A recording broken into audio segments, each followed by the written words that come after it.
Chaqaloq dunyoga kelmasdan turib yaratganga iltijo qilar ekan. Ey Parvardigorim, meni yorug' dunyoga borasan deyapsan. Men u yerda hech kimni tanimasam, gapirishni bilmasam, qornim ochsa to'yg'izishni bilmasam,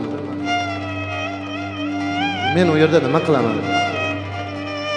Desa, ey banda, men aytgan dunyoga sen bor. Men senga bir farishta beraman. U senga hamma narsani o'rgatadi. U senga vatanni tanitadi. U senga meni tanitadi. U seni hamma narsaga o'rgatadi. Qorningni ham u to'yg'izadi. Ey Parvardigorim, menga goho erkalik qilib xafa qilib qo'ysamchi. U farishta sendan xafa bo'lmaydi. U faqat seni deb yashaydi. Parvardigorim, bu farishtani ismini ayt menga. Sen ismini so'rab nima qilasan? Uni sen ona deb chaqirasan degan.